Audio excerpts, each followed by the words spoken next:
25 September 2020 লেসানে Hakimul উম্মত আরেফ বিল্লাহ হজরত মাওলানা শাহ আব্দুল মতিন বিন হুসাইন সাহেব দামাত বারাকাতুহুমের বিশিষ্ট খলিফা হজরত মাওলানা জহিরুল ইসলাম সাহেব দামাত বারাকাতুহুমের জুমার পূর্বে আজিমুশ শান বয়ান কমলপুর মাদ্রাসা মসজিদ, গাছতলা ঘাট, ভৈরব। আসসালামু আলাইকুম ওয়া রাহমাতুল্লাহি ওয়া বারাকাতুহু।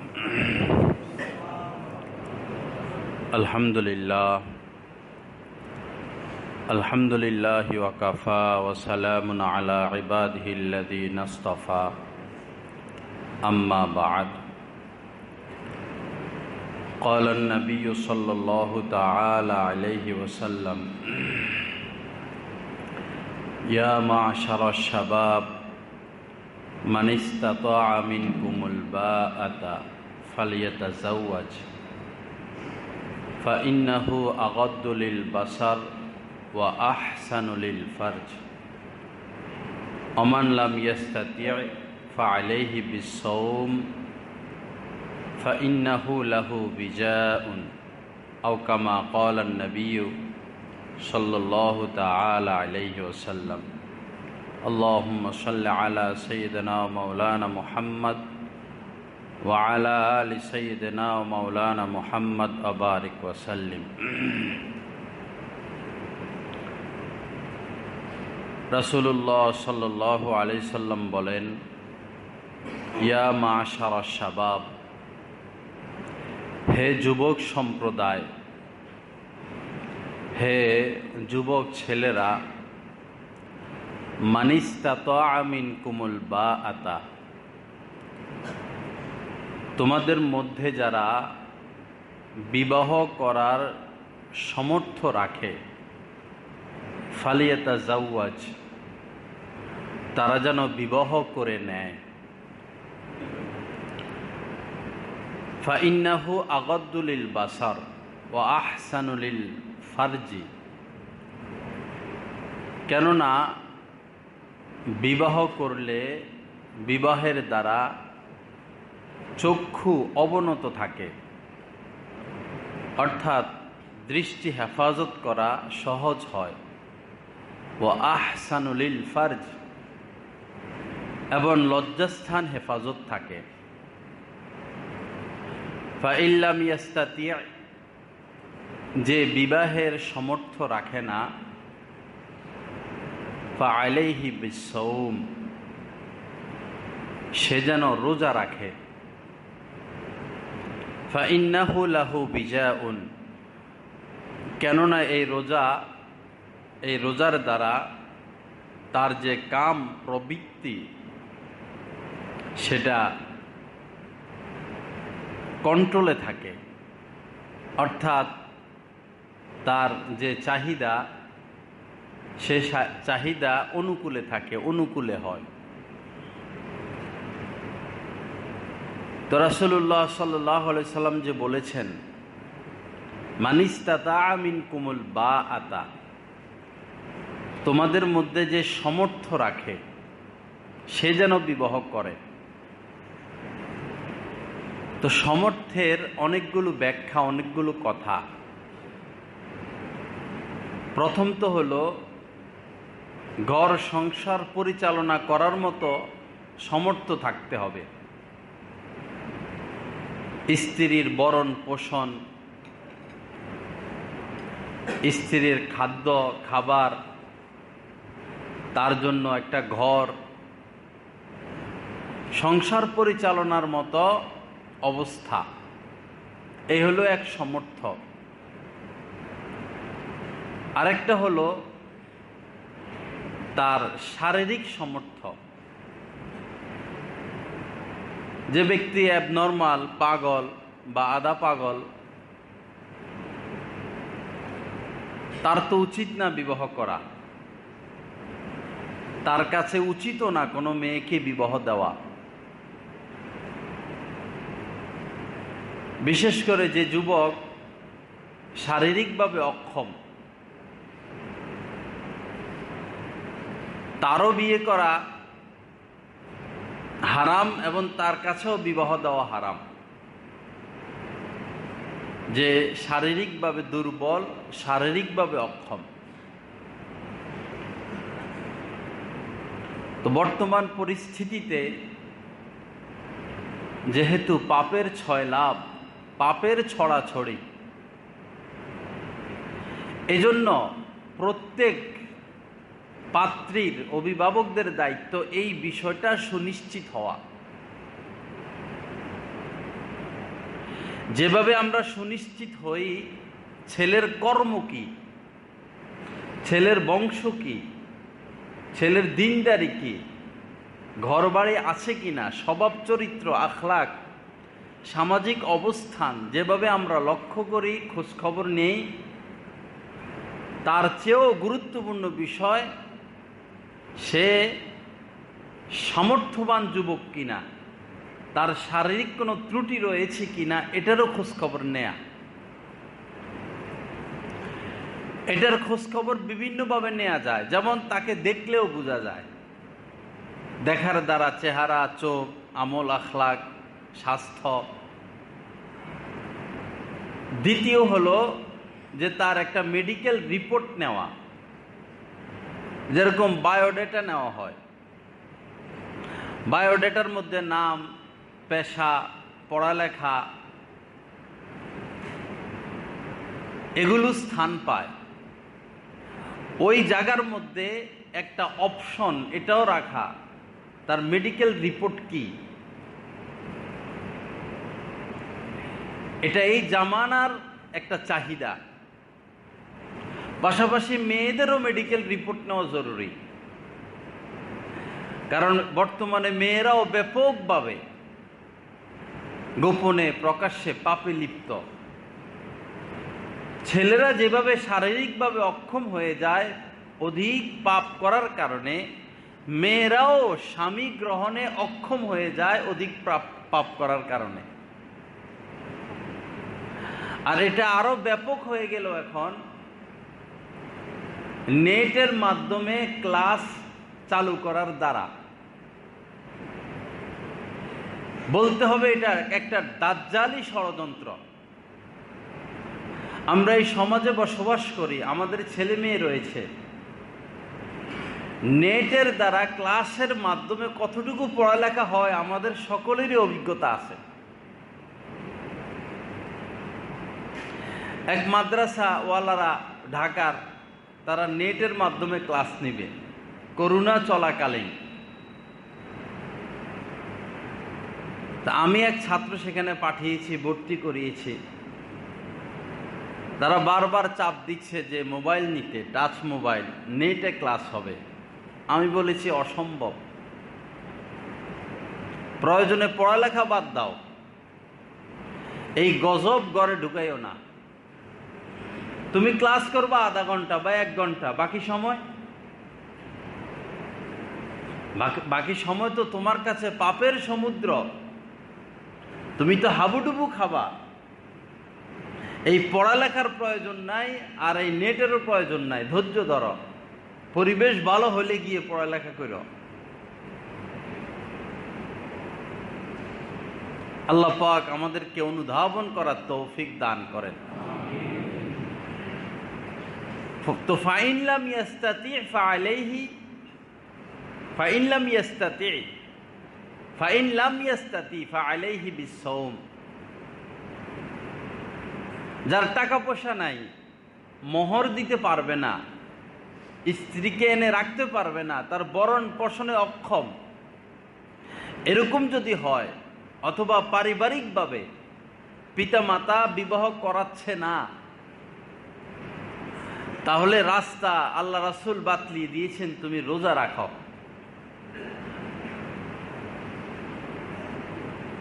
একটা ছেলে একটা মেয়ে যখন সে বালেগা হয়ে যায়, মূলত তখনই তার উপর বিয়ের হুকুম চলে আসে। বর্তমানে সমাজে যে পাপের 6 লাভ, জায়েজ আর না জায়েজ সমান হয়ে গেল।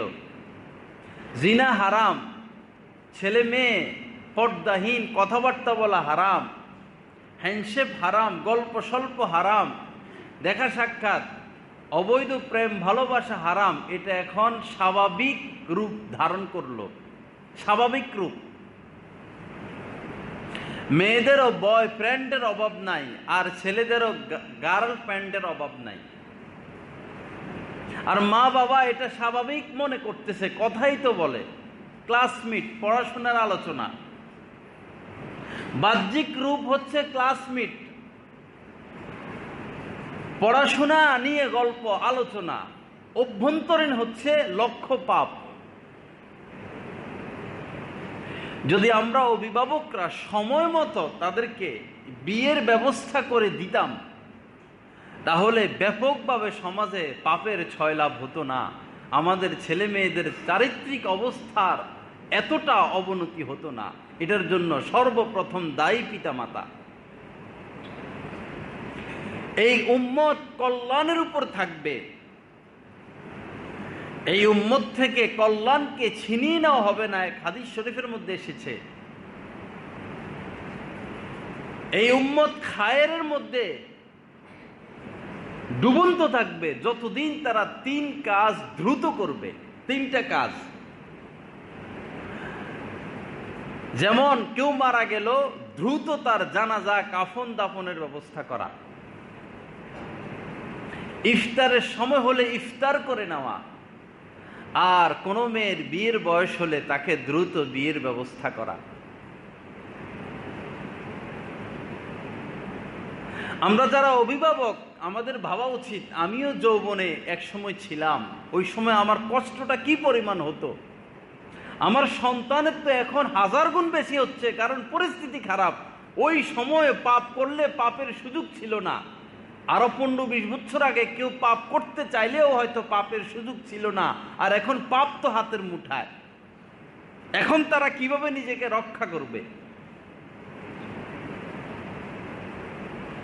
আল্লাহ পাক আমাদেরকে সহি বুঝ দান করেন, এই বিষয়ে আমাদেরকে অগ্রসর হওয়ার তৌফিক দান করেন।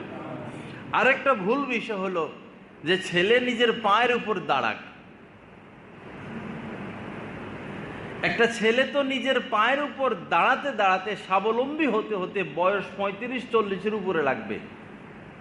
যারা মধ্যম ফ্যামিলি বা নিচু ফ্যামিলি, তারা ওই মানুষটা বড় লোক হতে হতে, টাকা পয়সা কামাইতে কামাইতে বয়স তো 50 হয়, 60 হয়। তো বিয়ে কি 60 বছর পরে করবে? বালেগ হয়েছে 14-15 বছর পরে, আর বিয়ে করবে 60 বছর পরে, তো বাঁচবে আর কয়দিন? বিয়ের সাথে স্বাবলম্বী হওয়ার কোনো সম্পর্ক নাই। বিয়ে ফরজ, আজান হয়েছে, এখন নামাজ ফরজ। আসরের আজান হলো না, এখন আসর ফরজ না। আসরের আজান হয়ে গেল, এখন আসর ফরজ। জোহরের আজান হয়ে গেল, এখন জোহর ফরজ। মক্কায় যাওয়া আসার মতো টাকা পয়সা আপনার আছে, আপনি বালেগ সুস্থ, আপনার ফ্যামিলি কয়দিন খেয়ে বাঁচতে পারবে, আপনার উপর হজ ফরজ। তদ্রুপ বালেগ হয়ে গেল ছেলে 14-15 বছর বয়সে, মেয়ে বালেগা হয়ে গেল, তার উপর বিয়ে ফরজ। এটার সাথে স্বাবলম্বীর কোনো সম্পর্ক নাই।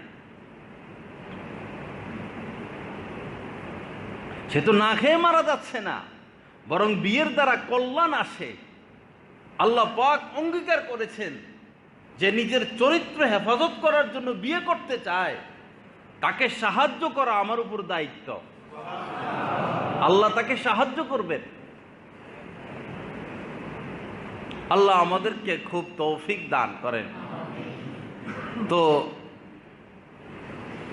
পাত্র কেমন হবে, পাত্রী কেমন হবে, মোহর কেমন হবে? মোহর নিয়ে একটা যুদ্ধ বর্তমান সমাজে। আমরা যেই হোক,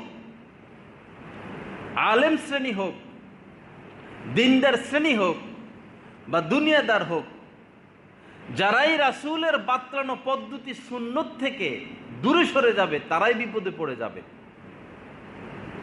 আর যত বিপদ বর্তমানে আসতেছে একটার পর একটা, একটার পর একটা, এই বিপদ আর দূর হবে না যতক্ষণ না আমরা তওবা করব।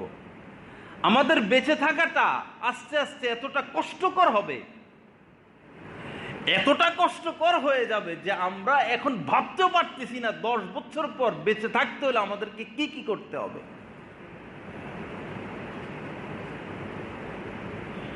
আল্লাহ পাক আমাদেরকে সহি বুঝ দান করেন, দ্বীনের দিকে, ইসলামের দিকে ফিরে আসার তৌফিক দান করেন। তো পাত্র কেমন হবে, পাত্রী কেমন হবে? এক বর্ণনায় আল্লাহ রাসূল বলেছেন যে তোমাদের নিকট যদি বিয়ের পয়গাম আসে, প্রস্তাব আসে, আর তোমরা যদি ওই ছেলের মধ্যে বা মেয়ের মধ্যে দিনদারি দেখো, দিন দেখো, তার স্বভাব চরিত্রটা ভালো দেখো, তাহলে আর দেরি করো না, বিবাহ দিয়া দাও। যদি বিবাহ না দাও তাহলে পৃথিবীর মধ্যে ফিতনা, ফাসাদ, বিপর্যয় ছেয়ে যাবে। চিন্তা ভাবনার বাহিরে কুল কিনারাহীন মানুষ বিপদের মধ্যে হাবুডুবু খাইতে থাকবে। বিবাহ একটা ইম্পর্টেন্ট বিষয়, এটা ছেলে খেলা বিষয় নয়। এই পরিমাণ বিপর্যিত হবে এই পৃথিবী, এই পরিমাণ পাপ, এই পরিমাণ জিনা, ব্যভিচার, অশ্লীলতা ছেয়ে যাবে যে কন্ট্রোল করার মতো কোনো ব্যবস্থা মানুষের হাতে থাকবে না।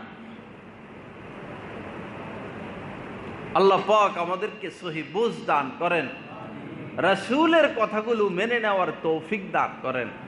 ভারতে এক আলেম ফ্যামিলি ছিলেন, তাদের বংশ যার থেকে শুরু হয়েছে তিনি ওসিয়ত করে গিয়েছেন যে আমার এই বংশের ছেলে মেয়ে যখনই সাবালেকা হবে, বুঝবুদ্ধি হবে, শক্ত হবে, তখনই তাদের বিয়ের ব্যবস্থা করে দিবা। ওই নীতির কারণে আজ পর্যন্ত তাদের ফ্যামিলির মধ্যে দিনদারি অটুট, নামাজি অটুট, পর্দা অটুট, তাকওয়া অটুট, খোদা বিরুতা অটুট, পাপের সুযোগ নাই এবং রিজিকেরও কোনো অভাব নাই।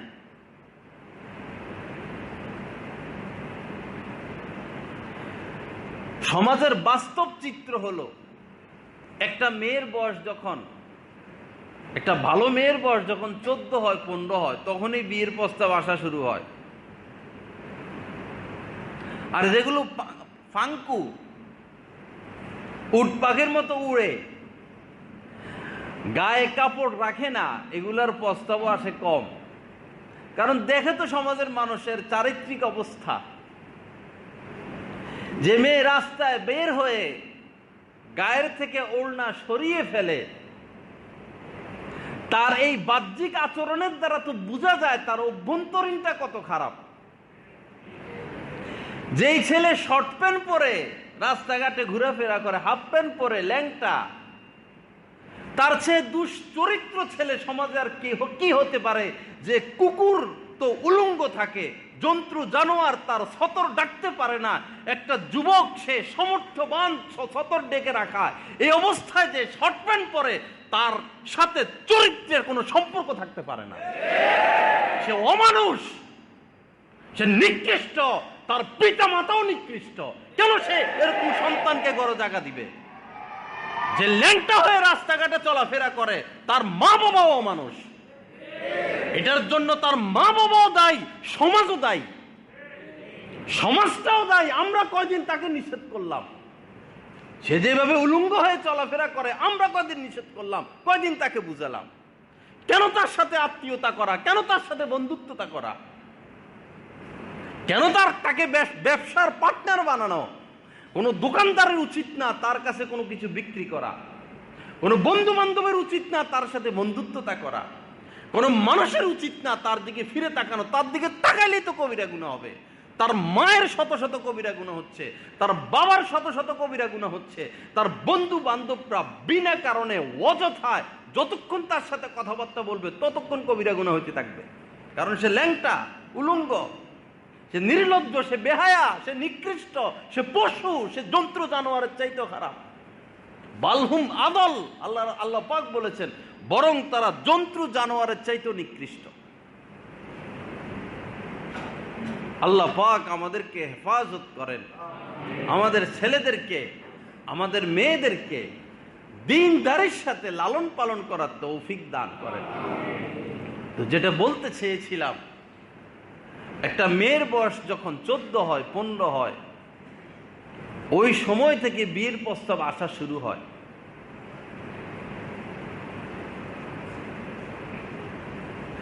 ষোলো হইলে 17-18 হইলে তো সে বিয়ের উপযুক্ত। কিন্তু আমাদের সমাজের মা বাবারা, অভিভাবকরা বিয়ে দেয় না। অনেকেই মেয়ের বয়স হয়ে যায় 20, বয়স কম, মাত্র ইন্টারমিডিয়েট পড়ে, মাস্টার্স শেষ করুক, MBBSটা পাস করুক, বয়স হয়ে গেল 24, বয়স হয়ে যাচ্ছে 26, বয়স হয়ে গেল 27। এখন মা বাবারও চিন্তা, মেয়েরও চিন্তা, এখন তো আর বিয়ের প্রস্তাব আসে না।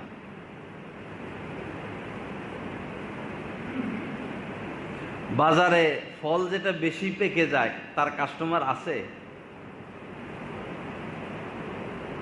বয়স হয়ে গেছে 30, এমনি শিক্ষাও আছে, এখন বড় সার্টিফিকেট অর্জন করলো, মাস্টার্স হলো, PhD হলো, MB হলো, সব ঠিক আছে, এখন তো আর কেউ বিয়ের জন্য আসে না। এই যে অশান্তি পেরেশানি শুরু হলো, এখন মায়েরও ঘুম নাই, বাপেরও ঘুম নাই, মেয়েরও ঘুম নাই, পেরেশানি পেরেশানি আগুন। মেয়ের বয়স হয়ে যাচ্ছে, মেয়ের বয়স শেষ হয়ে যাচ্ছে, বিয়ে হয় না, বিয়ে হয় না, বিয়ের প্রস্তাব আসে না। বিয়ের প্রস্তাব তো ঠিকই এক সময় এসেছিল। ওই সময় যদি রাসূলের প্রস্তাব মোতাবেক বিয়েটা হয়ে যেত, বিয়ের পরে পড়ালেখা করুক, পড়ালেখার সাথে তো বিয়ের সম্পর্ক নাই, বিয়ের বয়স হয়েছে বিয়ে দিয়ে দেন, সে পড়ালেখা করুক, তাকে পড়ালেখা করান, এতে ইসলামের বাধা নাই। ইসলামের কথা হলো বিয়ের বয়স হয়েছে বিয়ে দিয়ে দেন, পড়ালেখা চলতে থাকুক, বিয়ে হয়ে যাক, একটা ফরজ কাজ হয়ে যাক। কিন্তু সময়মতো যখন বিয়ে দেওয়া হলো না, ওই জিনিসের দিকে লক্ষ্য ছিল, এখন তো আর বিয়ের জন্য আসে না। হাজার হাজার মেয়ে শহরের ফ্ল্যাটের মধ্যে 24 ঘন্টা পাপে লিপ্ত, বিয়ে হচ্ছে না, বয়স 30-35, হাজার কি লক্ষ লক্ষ মেয়ের বিয়ে হয় না, বিয়ের টাইম শেষ, বয়স শেষ। এটা রাসূলের ওই কথা, যখন পয়গাম আসবে, ছেলের দিনদারি ঠিক আছে, ছেলের স্বভাব চরিত্র ঠিক আছে, বিয়ে দিয়ে দাও। যদি বিয়ে না দাও তাহলে সমাজের মধ্যে ফাসাদ সৃষ্টি হয়ে যাবে, সমাজ তোমাদের কন্ট্রোলের বাহিরে চলে যাবে। এটা রাসূলের সেই দিক নির্দেশনা, রাসূলের সেই সতর্ক বাণীর বিপরীত চলার কারণে এই বিপদ আমাদের উপরে আসছে। আল্লাহ পাক আমাদেরকে সহি বুঝ দান করেন। আল্লাহ পাক আমাদেরকে চরিত্রটাকে, ভাই দুনিয়া টার্গেট না, নিজের স্বভাব চরিত্র, গুনাহ থেকে বাঁচা, আল্লাহর সন্তুষ্টি টার্গেট। যেই পথে গেলে, যেই পথে হাঁটলে, যেই পথ অবলম্বন করলে আমার সন্তানের, আমার পরিবারস্থ লোকদের চরিত্র নষ্ট হবে, আল্লাহর আনুগত্য থেকে তারা দূরে সরে যাবে, সেই দিকে তো আমরা যেতে পারি না। সেই দিক তো আমাদেরকে বর্জন করতে হবে। একটা মেয়েকে বিদেশে পাঠানো হয় উচ্চ শিক্ষার জন্য, মেয়ের বয়স 25-এর উপরে, 30 ছুঁই ছুঁই, সে সেখানে যাইয়া PhD নিবে আরো 5-7 বছর, সে কিভাবে তার চরিত্রের হেফাজত করবে? কিভাবে সম্ভব? আর যার চরিত্রই শেষ হয়ে যায়, তার তো মূলধনই শেষ, তার পুঁজি শেষ, বাকি সে 60-70 বছর কেমনে জীবন যাপন করবে? তার তো পুঁজি নাই।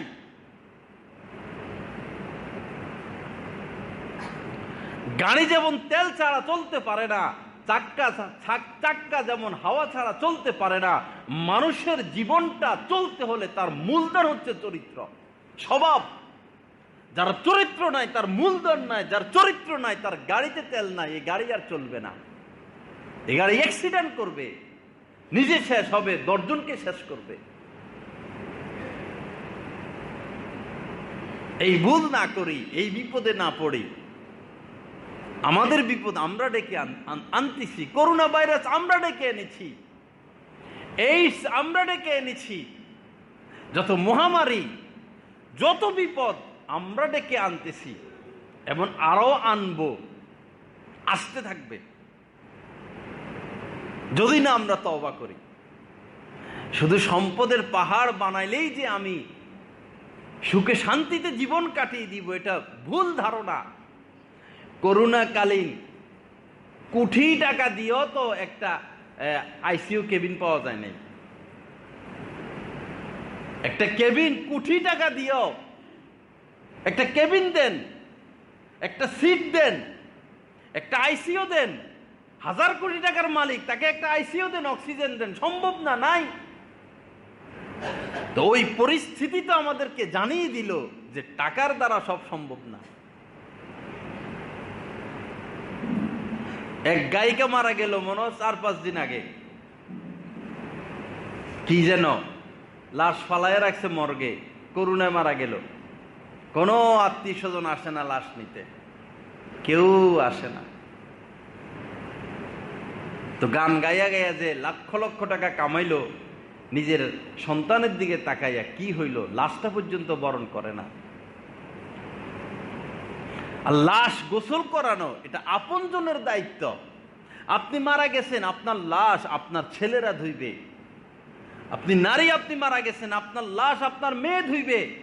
এটা ইসলামের বিধান, নিয়ম। আপনজন নিজের লাশ ধুইবে। কিন্তু মারা গেলে ঘৃণায় আমাদের সন্তানরা আমাদের লাশ ধোয় না, ঘৃণাবোধ করে। ওই যেই লোক মাসলা মাসাইল জানে না, যার সমাজে কোনো অবস্থান নাই, যার পজিশন অনেক নিম্নে, তার মাধ্যমে লাশ দোয়ানো হয়। কেন? সারাটা জীবন আপনি সন্তানের পিছে দিয়ে দিলেন, সন্তান সন্তান সন্তান। আজকে শেষ গোসলটা আপনাকে করাবে ওই আলতু ফালতু লোক। কেন গোসল করাবে? আপনাকে আপনার সন্তান গোসল করাবে। আপনি মা, আপনার মেয়ে আপনাকে গোসল করাবে। ওই বাজে মহিলা এসে কেন আপনাকে গোসল করাবে? তাহলে কোন স্বার্থে, কোন উদ্দেশ্যে, কিসের জন্য নিজের জীবনটা দিয়ে দিলেন? আপনি কাদের জন্য জীবন দিলেন? বাপের লাশ সন্তান ধুবে, মায়ের লাশ তার মেয়েরা ধুবে, এটাই নিয়ম। আত্মীয় স্বজন অথবা আপনার ভাই আপনার লাশ ধুইবে, আপনার পিতা আপনার লাশ ধুয়ে দিবে। সন্তান মারা গেছে, সন্তানের লাশ, সন্তান যদি ছোট হয় পিতা ধুয়ে দিবে, চাচায় ধুয়ে দিবে। ভাড়া করা লোক এনে লাশ ধোয়ানো, এটা তো সুন্দর না, এটা মানায় না। লাশ ধোয়ার মাসলা আমরা কয়জনে জানি? একটা লাশকে গোসল করানোর নিয়ম কয়জনে জানি? দাফনের নিয়ম কয়জনে জানি? কবরে শোয়ানোর নিয়ম কয়জনে জানি?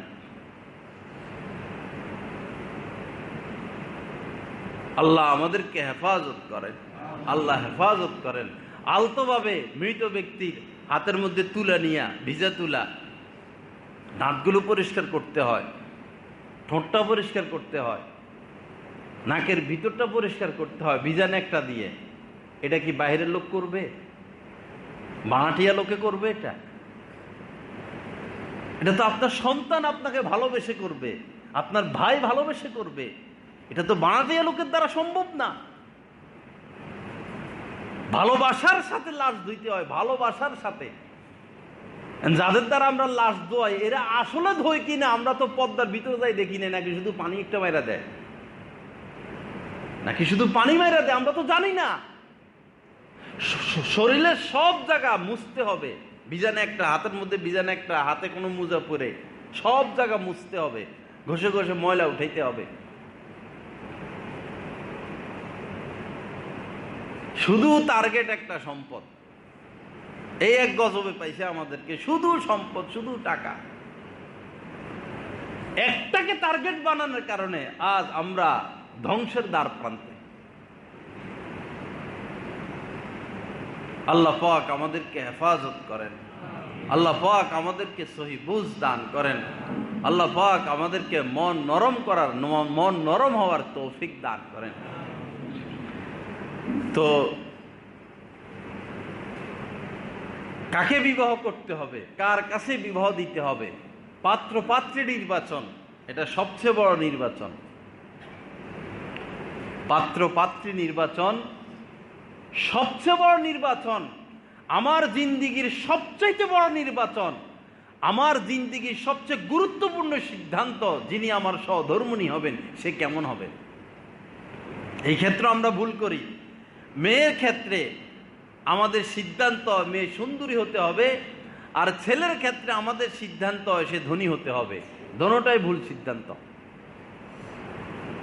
ধনী হওয়ার সাথে আর সুন্দরী হওয়ার সাথে সুখ শান্তির কোনো সম্পর্ক নাই, বরং এটা আগুন। লক্ষ লক্ষ ধনী ফ্যামিলি আছে যারা স্ত্রীর কাছে আসে না, তাদের অর্থ আছে, মদের বোতল আছে, নারীর অভাব নাই। আপনার মেয়ের মর্যাদা ওই ধনী ছেলে বুঝবে না। এজন্য কুফু, ইমাম আবু হানিফা রহমতুল্লাহ আলাইহির মাযহাবে কুফু ওয়াজিব, সামাজিক অবস্থান ওয়াজিব, সামাজিক অবস্থান। অনেক উঁচু নিচু না হওয়া। আপনার প্রস্তাব আসলো, আপনার মেয়ে সুন্দরী, কোনো কোটিপতি ফ্যামিলির থেকে প্রস্তাব আসলো, আপনি থাকেন টিনের ঘরে, গরিব মানুষ। এখন আপনি যদি সেই কোটিপতি ছেলের হাতে মেয়ে তুলে দেন, আপনি কোনোদিন শ্বশুরের মর্যাদা পাবেন না। আপনার সাথে আপনার ব্যয় বসে খানাও খাবে না, কারণ আপনি নিম্ন ফ্যামিলির। আপনার মেয়েটাও ওই পজিশন ওই ঘরে পাবে না। 19-20 হতে পারে, তবে মেয়ের অবস্থান থেকে ছেলের অবস্থান একটু ভালো হওয়া। মেয়ের অবস্থান যদি ছেলের থেকে ভালো হয়, তখন এই মেয়ে ওই ছেলেকে গ্রহণ করতে পারে না। সর্বদিক দিক দিয়েই মেয়ের থেকে ছেলে একটু উপরে উঠা, পড়ালেখা হোক, যোগ্যতা হোক, অর্থনৈতিক হোক, বংশ হোক, সামাজিক অবস্থা হোক, ব্যবসা বাণিজ্য হোক, এলাকা হোক। একটা শহরের মেয়ে গ্রামে গিয়ে ঘর সংসার করতে পারবে না, গ্রামের মেয়ে শহরে এসে ঘর সংসার করতে পারবে। এজন্য গ্রামের মেয়েকে শহরে বিয়ে দিলে এখানে অশান্তি সৃষ্টি হবে। মেয়ের তো গ্রামে থাকার অভ্যাস নাই।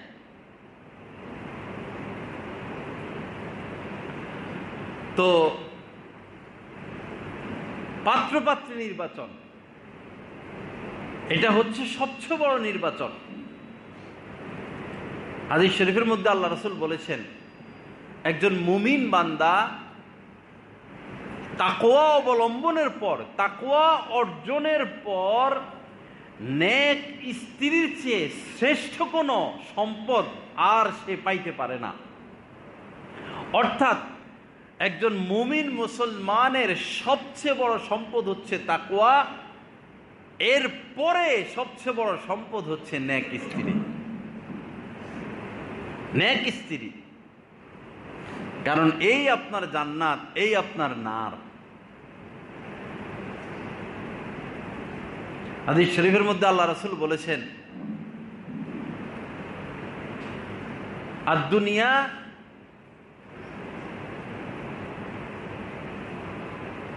মাতাউদ দুনিয়া অখয়রু মাতাইদ দুনিয়া আল মারাতু সালেহা। আদ-দুনিয়া কুল্লুহা মাতাউন, আদ-দুনিয়া কুল্লুহা মাতাউন। এই যে পৃথিবীর মধ্যে কত কিছু আল্লাহ পাক সৃষ্টি করছেন, এক একটা গাছ, এক একটা ফল, এক একটা মাছ, চন্দ্র, সূর্য, তারকা, তরু, লতা, পাতা, যত কীট পতঙ্গ, ঝর্ণা, পাথর, গ্যাস, তেল, সব তো আল্লাহর। এই সব কিছু কুল্লুহা মাতাউন, সব নিয়ামত আর নিয়ামত, সম্পদ আর সম্পদ। কোটি কোটি বিজ্ঞানী আবিষ্কার হয়েছে, হবে, এক ফোঁটা পানি কেউ তৈরি করতে পারবে না, একটা চাউল কেউ তৈরি করতে পারবে না। আল্লাহর দেওয়া জিনিসটারে একটু রং পরিবর্তন করে, সব আল্লাহর দেওয়া। এজন্য আল্লাহ রাসূল বলেছেন, পুরা দুনিয়া হচ্ছে কুল্লুহা মাতা, নিয়ামত আর নিয়ামত, সম্পদ আর সম্পদ। এখন শ্রেষ্ঠ সম্পদ কি? গাড়ি শ্রেষ্ঠ সম্পদ না, বাড়ি শ্রেষ্ঠ সম্পদ না, কোটি টাকা শ্রেষ্ঠ সম্পদ না, রাজত্ব শ্রেষ্ঠ সম্পদ না, সম্পদ শ্রেষ্ঠ সম্পদ? কি শ্রেষ্ঠ সম্পদ? আল্লাহ রাসূল বলে দিয়েছেন, খায়রু মাতাইদ দুনিয়া আল মারআতু সালেহা। পৃথিবীর মধ্যে সবচেয়ে শ্রেষ্ঠ সম্পদ, শ্রেষ্ঠ নিয়ামত হচ্ছে একজন নেককার স্ত্রী। শ্রেষ্ঠ সম্পদ। এজন্য বাবা, শ্রেষ্ঠ সম্পদ নির্বাচনের ক্ষেত্রে কেউ ভুল করবেন না। এই ভুল করলে এটার আর সংশোধন নাই। আজীবন কেঁদে কেঁদে বুক ভাসাবেন, মনের কষ্টে হয়তো আপনি আত্মহত্যা করতে যাবেন, নেশাপানি করবেন, আপনার জীবনটা ছারখার হয়ে যাবে, আপনি কষ্টে কষ্টে আপনার জীবন অতিবাহিত হবে। আপনি সুখের মুখ কোনোদিন দেখবেন না, কারণ আপনি শুরুটাই ভুল করছেন। শ্রেষ্ঠ সম্পদের ক্ষেত্রে আপনি ভুল করছেন। খায়রু মাতাইদ দুনিয়া আল মারআতু সালিহা, কত বড় কথা! সবচেয়ে বড় সম্পদ একজন পুরুষের জন্য তার স্ত্রী সবচেয়ে বড় সম্পদ। আল্লাহ পাক জাল্লা জালালু আমাদেরকে সহি বুঝ দান করেন। এখন স্ত্রী কেমনে নির্বাচন হবে, কি দেখে নির্বাচন করা হবে? হাদিস শরীফের মধ্যে আসছে তুনকাহুল মারআতুলি আরবাঈন, সাধারণত 4 কারণে কোন নারীকে বিবাহ করা হয়। 4টা বৈশিষ্ট্য দেখে, গুণ দেখে। লিমালিহা, মাল দেখে। অলি হাসাবিহা, বংশমর্যাদা দেখে। অলি জামালিহা, তার সৌন্দর্য দেখে। অলি দীনিহা, তার দিনদারি বুজুর্গি দেখে। 4 কারণ: মাল, সৌন্দর্য, বংশ, দিনদারি। এখন আল্লাহ রাসূল বললেন ফাজফার বিযাতিদ দ্বীন তারিবাত ইয়াদাক, ওরে কপাল পোড়া, যদি তুই সফল হতে চাস, যদি এই হায়াতের জিন্দেগিতে যদি তুমি কামিয়াব হতে চাও, তাহলে দ্বীনকে প্রাধান্য দাও। ফাজফার বিযাতিদ দ্বীন, দ্বীনকে প্রাধান্য দাও। অন্যগুলো যদি আসে, দ্বীনের সাথে যদি সুন্দর থাকে আলহামদুলিল্লাহ, দ্বীনের সাথে যদি বংশ মর্যাদা থাকে এটা তো আরো আলহামদুলিল্লাহ, দ্বীনের সাথে যদি মাল থাকে আরো আলহামদুলিল্লাহ। কিন্তু আগে দিন। অন্য এক হাদিস শরীফের মধ্যে আল্লাহ রাসূল বলেছেন, যা বলার বলে দিছেন। একটা হাদিস এমন পাওয়ারফুল, যা বলার আল্লাহ রাসূল বলে দিয়েছেন মরণ পর্যন্ত। সুখ শান্তি, ইজ্জত সম্মান, ধন সম্পদ, গরিব ধনী, সব কথা বলে দিয়েছেন। সবাই বিয়ের সাথে সম্পর্ক।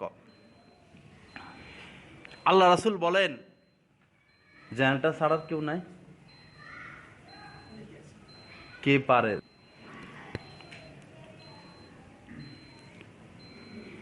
মান তাযাওয়াজা ইমরাআতান,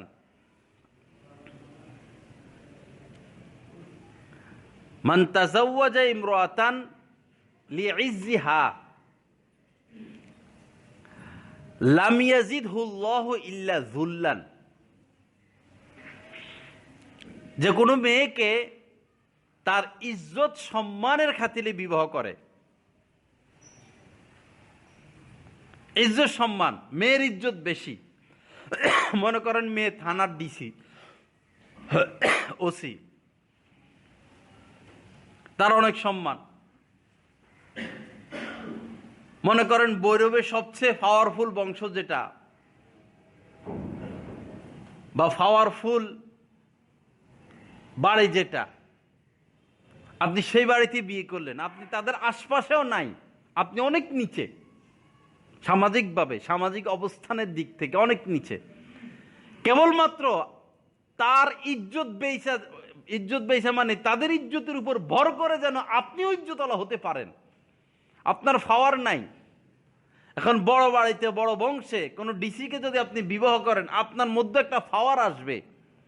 এই লক্ষ্যে যদি আপনি বিয়ে করেন, মান তাযাওয়াজা ইমরাআতান লিইজ্জিহা, যে কোনো নারীকে বিবাহ করবে তার ইজ্জত সম্মানের লোভে পড়ে, লাম ইয়াজিদহুল্লাহু ইল্লা যুল্লান,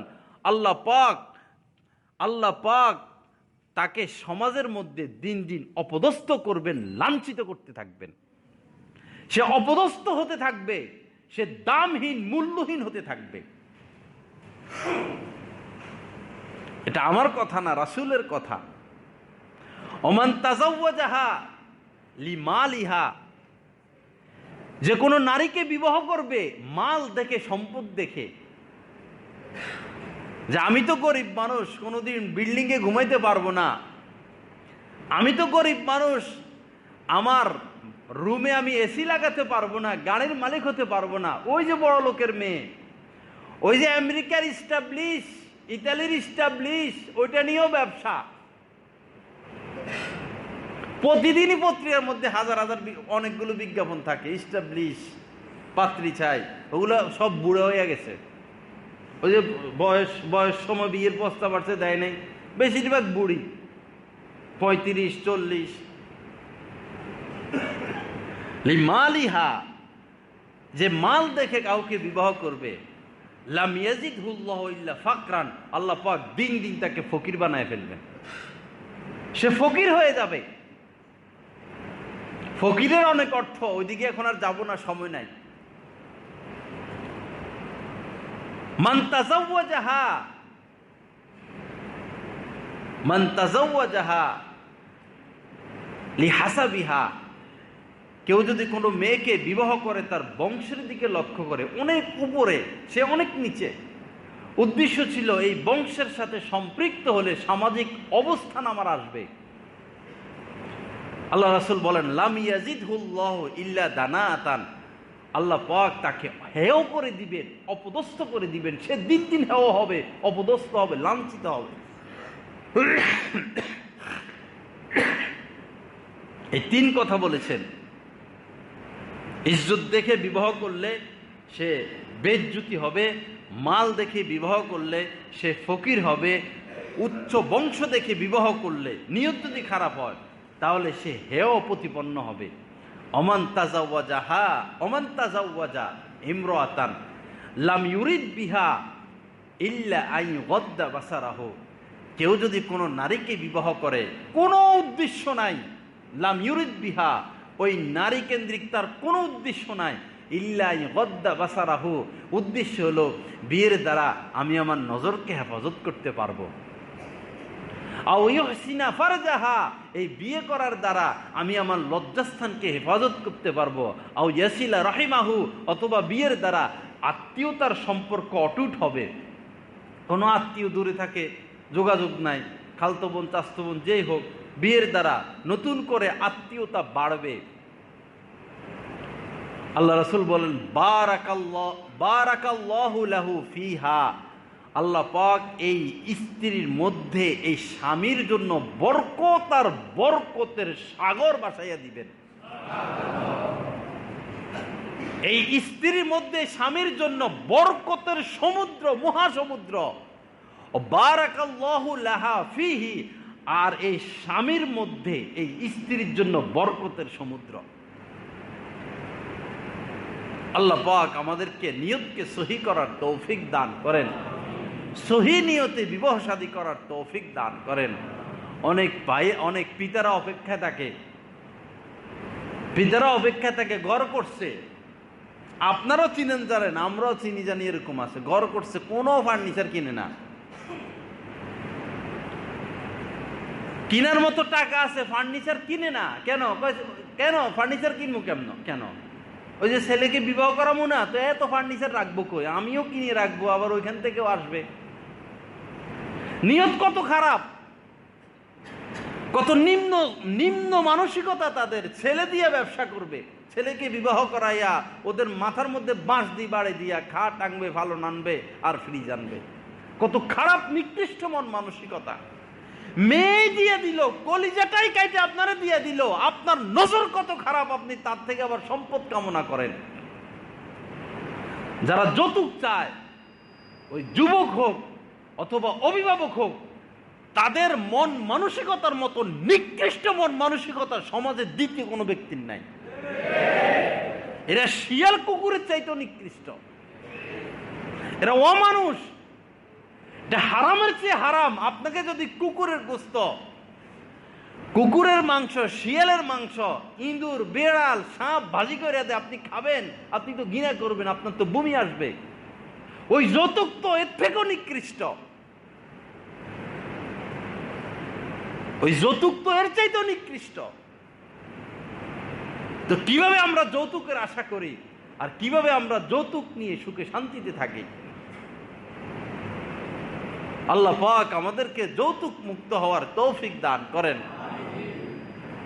সেই বীর পুরুষ, ওই যুবক বীর, যে প্রকাশ্যে বলে দিবে, সুস্পষ্ট ভাষায় বলে দিবে যে আপনাদের ভালোবাসা চাই, শ্বশুরালয়কে বলে দিবে আপনাদের ভালোবাসা চাই, এছাড়া অন্য কিছু একটা সুতো আপনাদেরকে আমাকে দিতে হবে না, শুধু ভালোবাসা চাই, মহব্বত চাই, যেন দুই ফ্যামিলির মধ্যে মহব্বতের বন্ধন সৃষ্টি হয়। কোনো যৌতুক আমার দ্বারা গ্রহণ করা সম্ভব না। বাকি যদি মেয়ের পিতা হাদিয়া দেয়, হাদিয়া চাপ প্রয়োগ ছাড়া, কোনো দূর থেকেও ইশারা ইঙ্গিত ছাড়া মহব্বতে মেয়েকে যদি পিতা দেয়, সেটা গ্রহণ করে নেওয়া ভালো। সেখানে বাড়াবাড়ি করা ঠিক না। পিতার অধিকার আছে মেয়েকে দেয়ার, কিন্তু এটা চাওয়া পাওয়া ব্যতীত। আল্লাহ পাক আমাদেরকে এইসাই আমল করার তৌফিক দান করেন। যাই হোক বাবা, এই বিবাহ শাদী এটা অনেক বড় সিদ্ধান্ত, এই ক্ষেত্রে আমরা ভুল করব না। ছেলে পছন্দের ক্ষেত্রে এই বিষয়গুলো লক্ষ্য রাখবো, মেয়েও পছন্দের ক্ষেত্রে এই বিষয়গুলো লক্ষ্য রাখবো। মোহর, অলিমা, মেয়ের বাড়িতে কোনো অলিমা নাই, পরিষ্কার কথা, সাফ কথা। বিয়ের দিন বৈবাহিক ক্ষেত্রে মেয়ের বাড়িতে 100-200 যাত্রী নিয়ে খাওয়া দাওয়া করা, তাদেরকে চাপ দেওয়া, কষ্ট দেওয়া, এটা শরীয়ত সম্মত বিষয় না। এটাকে উলামায়ে কেরাম রসুম বলতেছেন, রেওয়ায়েজ বলতেছেন, কেউ কেউ তো বেদাত বলেও ফতোয়া দিয়েছেন। বাকি যদি এমন হয় ছেলের বাড়ি কুমিল্লা, মেয়ের বাড়ি ভৈরব, কুমিল্লা থেকে তারা আসবে, এখন তো তাদের খানার ব্যবস্থা করতেই হয়। কোন সময় করা যাবে, কোন সময় করা যাবে না, এটা উলামায়ে কেরামের থেকে জেনে নিতে হবে। বাকি আপনি ছেলে পক্ষ, আপনি চাপ দিলেন আমার 100 মেহমান, 200 মেহমান, ছেলে বলল আমার বন্ধু বান্ধব বেশি, এই আইটেম পাকাইতে হবে, এগুলো জুলুম, অবিচার, এগুলো হারাম। অলিমা ছেলে করবে ছেলের সামর্থ্য অনুযায়ী। আল্লাহ রাসূল হযরতে সফিয়া রাদিয়াল্লাহু তাআলা আনহাকে বিবাহ করেছেন, অলিমা করেছেন খেজুর আর ছাতু দিয়া, খেজুর আর ছাতু দিয়া। অলিমা সামর্থ্য অনুযায়ী হবে। আপনার সমর্থন খাসি জবাই করে অলিমা করেন, আপনার সমর্থন গরু জবাই করে অলিমা করেন, তবে অপচয় যেন না হয়। বাকি মেয়ের বাড়িতে কোনো অলিমা নাই, খাবার দাবার নাই। বাসর উদযাপনের পর অথবা বিয়ের দিন হয়, উত্তম বাসর উদযাপনের পর খাওয়া দাওয়ার ব্যবস্থা করা। তবে সেখানে ওই যে কাঠ দেয়, কাঠের পিছিয়ে খরচ করে 20 টাকা 50 টাকা, মানে কাঠ দেয়, উদ্দেশ্য হলো খালি হাতে আসা যাবে না, আসতে কিছু নিয়ে আসেন। এই কিছু নিয়ে যাওয়া এটা সম্পূর্ণ বেদাত। দাওয়াত দিতে যায় পেট ভরে খাইবেন, আবার নিয়ে যেতে হবে কি? এজন্য কাঠের এই প্রচলন শেষ করে দেওয়া, বরং বলে দেওয়া আল্লাহর রাস্তায় কিছু আনবেন না, আমরা কিছু গ্রহণ করব না। কিন্তু সমাজের মধ্যে বড় বড় ফ্যামিলিতেও দেখা যায় ওই যে কাঠ দিল আর হাদিয়া নেওয়ার জন্য লোক দাঁড়া করাইয়া রাখে, ঢুকবে সিরিয়ালে আর হাদিয়ার বাক্সটা সিরিয়ালে রাখবে। এটা নিকৃষ্ট মন মানসিকতা, এটার সাথে শরীয়তের কোনো সম্পর্ক নাই। আমার কথাগুলো স্পষ্ট, যদিও আপনাদের অন্তরে লাগুক, কিন্তু এটা সত্য কথা, হক কথা। মানা না মানা অন্যের ব্যাপার, কিন্তু জেনে নেওয়া উচিত। অন্তত জেনে নেন, জেনে রাখুন। স্পষ্ট ভাষায় কথা বলার লোক সমাজে নাই, বিক্রি হয়ে যাচ্ছে সব। আপনি 50,000 টাকা দিয়ে বাজেট করে নিয়ে আসবেন, বক্তা 1 লাখ টাকা বাজেট করে নিয়ে আসবেন, ওই সময় বয়ানের সময় রিসিট দিয়ে আসবেন অগ্রিম 30-40 হাজার টাকা। সে আইসা তো আপনার এগুলো বলবে না, কারণ তার তো আগামী বছর আবার আসার লাইন খোলা রাখতে হইব। সে তো আইসা কিছু করুণ কাহিনী শোনাবে না, ওই ইয়ের মতো, ওই যে গায়ক গায়িকার মতো। সে আইসা সুরমুর লাগাইয়া আপনার মন কেমনে নরম হবে, চোখে কেমনে পানি আসবে, সবাই কাঁদছে। কাঁদা তো ফরজ না, ওই দিনের ফরজের নামাজ, ফজরের নামাজ তো ফরজ। 1 লাখ টাকা দিয়ে বক্তা আনলেন, আপনার ফজর পড়ার তৌফিক হইল কিনা আপনি সেটা না দেখবেন। ছবি দেখা তো অনেক মানুষ কাঁদে, নাটক দেখাও তো কাঁদে। ওরা তো ট্রেনিং প্রাপ্ত দুনিয়া কামানোর জন্য, ওরা করুণ কাহিনীগুলো মুখস্থ করে মানুষকে কাঁদার প্রোগ্রাম করে, লক্ষ লক্ষ টাকা হাতিয়ে নেওয়ার জন্য। ওই দাগাবাজ, ওই ধর্মীয় সন্ত্রাসদের সংস্পর্শে যাইতে নাই, তাদের সংস্পর্শে গেলে আপনার ভিতরও দুনিয়া ঢুকবে। আল্লাহ পাক আমাদেরকে সহি বুঝ দান করেন, আল্লাহ পাক আমাদেরকে হেদায়েত দান করেন। আসুন সুন্নত জিন্দা করি, সুন্নতের পথে থাকি, সুন্নতকে লালন করি, সুন্নতকে টার্গেট করি। মোহরের বিষয়ে অধিক মোহর না হওয়া, আবার কম না হওয়া, সমর্থ। সুনাম অর্জনের জন্য আমার মেয়েকে বিয়ে দিলাম, 10 লাখ মোহর, 20 লাখ মোহর, আপনি সুনামটাই পাবেন, আর একটা 10 পয়সা আপনি পাবেন না। আপনি মেয়েরও ক্ষতি করলেন, আপনি ছেলেরও ক্ষতি করলেন। ছেলের তো এটা দেওয়া ওয়াজিব, দিতে হবে। 20 লাখ টাকা কোথায় থেকে দিবে? 10 লাখ টাকা কোথায় থেকে সে দিবে? সে কয় টাকা বেতন পায়? তার আয় কত? এটা অবিচার। হযরত ওমর ফারুক রাদিয়াল্লাহু তাআলা আনহু বলেছেন, মোহর বেশি ধরার দ্বারা যদি, মোহর বেশি ধরার মধ্যে যদি দুনিয়া আখেরাতে কল্যাণ থাকতো, তাহলে সবচেয়ে বেশি মোহর হতো নবীর মেয়েদের মোহর। কারণ নবীর মেয়েদের মতো শ্রেষ্ঠ মেয়ে জগতে আসে নাই, আসাও সম্ভব না। অথচ নবীজির মেয়েদের মোহর কত ছিল। জিন্নুরাইন বলা হয়, 2 নূরের অধিকারী বলা হয় হযরত ওসমান রাদিয়াল্লাহু তাআলা আনহুকে। কেন? কারণ নবীজির 2 মেয়েকে তিনি বিবাহ করেছেন, এজন্য তাকে জিন্নুরাইন বলা হয়, 2 নূরের অধিকারী বলা হয়। কত বড় সম্মানের বিষয়। তো মোহর সমর্থ অনুযায়ী মেয়েরা দাবি করবে, আপনি কত দিতে পারবেন? আপনি বাসর রাত্রে আপনার মোহর দিয়ে দিবেন, কত দিতে পারবেন? তবে সেটা 10 দিরহামের নিচে না আসা। অনেকে বাহাদুরি দেখে, আমরা নগদ দিয়ে দিব, 500 টাকা মোহর ধরে, 5000 টাকা মোহর ধরে। একটা মেয়ের মর্যাদা 500, 5000, 10,000 হতে পারে না। মর্যাদার বিচার রাখতে হবে, তার ভবিষ্যতেরও চিন্তা করতে হবে। আবার আকাশচুম্বী মোহর ধরলে হবে না। সবচেয়ে নিম্ন মোহর ইমাম আবু হানিফার নিকটে 10 দিরহাম, বর্তমানে সম্ভবত 3.5 ভরি রূপার মূল্য। 3.5 ভরি রূপা নিম্নে। আর মোহরে ফাতিমি 150 ভরি রূপার মূল্য। এটা মতান্তর আছে, কয়েকটা মত আছে। উত্তম হলো 150 ভরি মোহরে ফাতিমি, আর নিম্নে হলো 3 ভরি, 3.5 ভরি।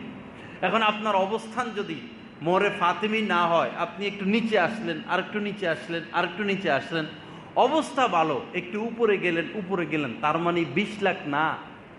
বাকি যদি আপনি 20 লাখ দেওয়ার অবস্থা থাকে আপনার, আপনি 1000 কোটি টাকার মালিক, আপনি 50 লাখ দিয়ে দেন, এটা তো ভালো কথা। এটা ভালো কথা, অসুবিধা নাই। সমর্থর দিকে লক্ষ্য রাখতে হবে। তো যাই হোক, এই বিষয় ইনশাল্লাহ ভবিষ্যতে সুযোগ হলে আবার বিয়ে কেন্দ্রিক কি কি ভুল হয় আল্লাহ চাইতো আলোচনা করব। যতটুকু আলোচনা হলো, আল্লাহ পাক আমাদের সকলকে আমল করার তৌফিক দান করেন। ওয়া আখির দাওয়ানা আলহামদুলিল্লাহি রাব্বিল আলামিন ওয়া সাল্লাল্লাহু আলান নবিয়্যিল কারীম। হযরত ওয়ালা দামাত বারাকাতুহুমের প্রতিটি বয়ান প্রচার করা হচ্ছে টেলিগ্রাম এবং হোয়াটসঅ্যাপের মাধ্যমে। বয়ান পেতে যোগাযোগ করুন 01777420173।